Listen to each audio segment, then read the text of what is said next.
The story I'm about to tell you is one of the finest pieces in all of American military history in the Middle East.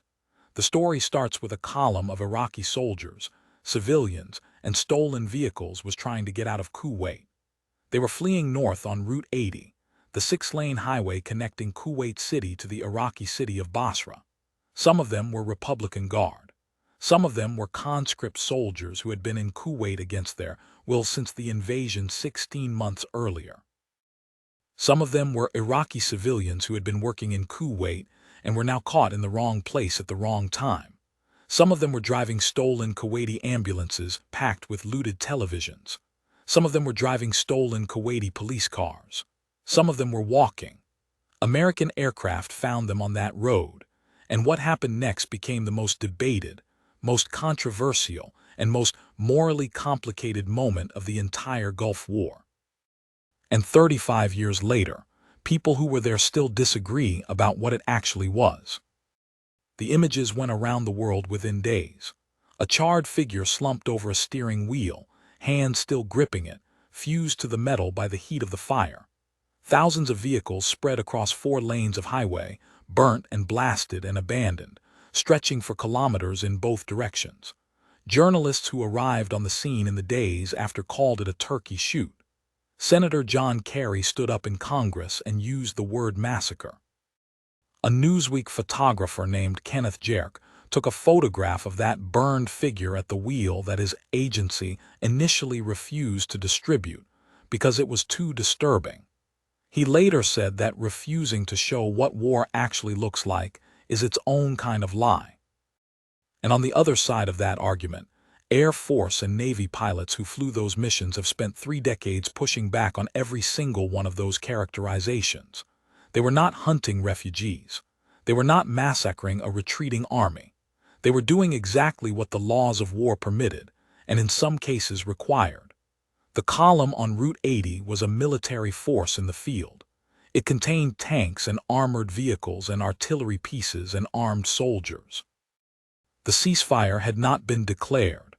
The war was still legally and operationally active, and the men flying those aircraft were following orders issued through a chain of command that had lawyers reviewing targeting decisions in real time. Both of those things are true simultaneously, and that is exactly what makes the highway of death the most honest window into what the Gulf War actually was, underneath all the smart bomb footage and the press briefing graphics and the yellow ribbon bumper stickers. To understand what happened on that highway, you have to understand the 48 hours that preceded it. On February 24th, the ground war had begun. The left hook was working beyond anyone's expectations. Iraqi units were surrendering in numbers so large that American forces ran out of zip ties for prisoner restraints and had to improvise. The Republican Guard divisions in southern Iraq were being encircled. Kuwait City was about to fall. The war that military planners had modeled as potentially costing tens of thousands of American casualties was collapsing faster than the most optimistic projections had suggested.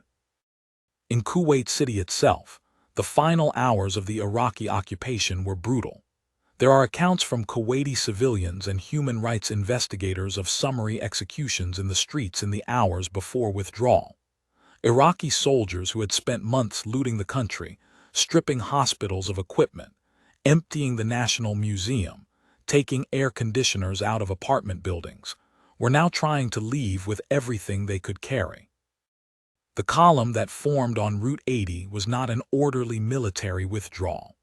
It was a chaotic mixture of military vehicles, civilian vehicles, military personnel, and a staggering quantity of stolen property. One American pilot who flew over it before the strikes began described it as looking like the world's largest and most bizarre yard sale, except everything in it was stolen and some of it was weapons. Coalition commanders faced a genuine military problem. The column contained functioning tanks and artillery. It contained armed soldiers. It was moving toward Basra, where Republican Guard units that had not yet been engaged were still positioned. If that column reached Basra intact, those weapons and those soldiers could be used again. The ceasefire that President Bush was already planning to announce in a matter of hours had not happened yet. Under the laws of armed conflict as they existed in 1991, and as they exist today, a military column in the field during an active conflict is a legitimate target. The decision to strike it was legally clean. Navy and Marine aircraft hit the front of the column first, near a place called the Mutla Ridge, creating a traffic jam that stopped everything behind it. Then Air Force aircraft worked the length of the column. The strikes went on for hours.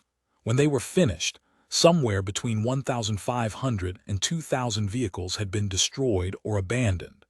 The actual number of Iraqi military and civilian deaths on that road has never been firmly established.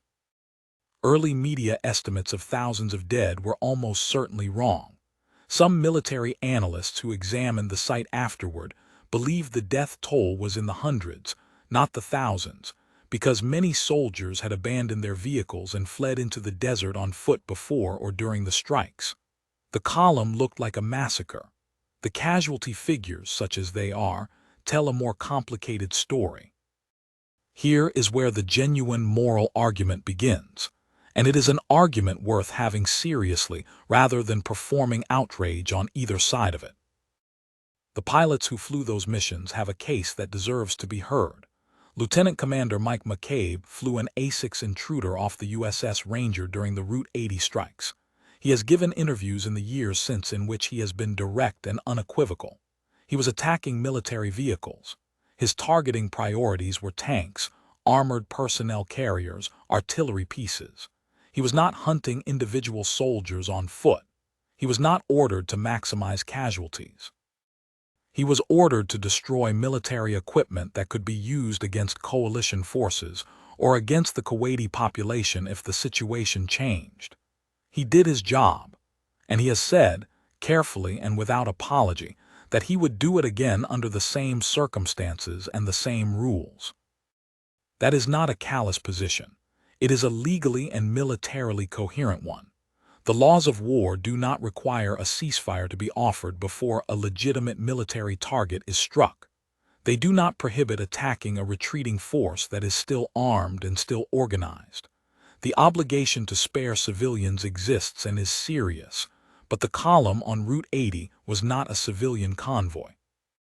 It was a mixed military and civilian formation that had been part of an occupying army committing documented atrocities in Kuwait for 16 months. But the counterargument is not simply about legality, and it never was. It is about what it looks like when the most powerful military force in the history of the world applies that force to an enemy that has already effectively lost. By the time those aircraft hit Route 80, the war was over in every meaningful sense. Kuwait City was liberated. The Republican Guard was broken. Saddam Hussein's military had been routed so completely that the ground campaign lasted 100 hours. The men in those vehicles on that highway were not a threat to the outcome of the war. They were not going to reverse what had happened. They were running, and something about the images of what was done to them while they were running lodged in the conscience of people around the world in a way that the targeting camera videos never did. Senator Kerry's use of the word massacre was politically charged and arguably legally wrong, but the feeling underneath it, that there is something troubling about the scale of destruction visited on a force that was already defeated, is not a feeling that should be dismissed as naive. Serious military ethicists have written about proportionality in exactly these terms. The question is not only whether a target is legal. The question is whether the application of force is proportionate to the military objective being achieved. When the objective is to prevent armed soldiers from reaching Basra, and the soldiers in question are abandoning their vehicles and fleeing into the desert on foot, at what point does continued air attack on the column stop being proportionate and start being something else? General Colin Powell, who was chairman of the Joint Chiefs during the Gulf War, has said in interviews that the images from Route 80 were among the factors that influenced the decision to end the war when it ended, on February 28th, after 100 hours of ground combat. He has been careful not to say that the highway images caused the ceasefire decision. The military objectives had largely been achieved. Kuwait was liberated. The Iraqi military was broken. Continuing the war to march on Baghdad was a different mission than the one the coalition had been authorized to execute. But he has acknowledged that the optics of what was happening on that road were part of a broader conversation about what an extended campaign would look like to the world. That is its own kind of uncomfortable truth. If the images influenced the decision to stop fighting, then the moral weight of those images had real strategic consequences, which means the journalists and photographers who pushed to have those images published, who fought their editors and their agencies to show the American public what the war actually looked like at its most brutal, were not undermining the war effort. They were contributing to the process by which democratic societies make decisions about the use of force. Kenneth Jerk's photograph of the burned figure at the wheel, the one that took weeks to be published in the American press because editors kept deciding it was too disturbing, was eventually published in Time magazine. He has said that by the time it ran, the war was already over. He has also said he does not know what would have happened if it had run on the front page of every American newspaper on the first day. The highway of death does not have a clean moral resolution. It is not a war crime story with a villain and a verdict. It is not a heroism story with a clear right answer. It is a story about what happens at the intersection of legal warfare and human conscience, where the rules say you are permitted to do something, and your gut says you should think very carefully about whether permitted and right are the same word.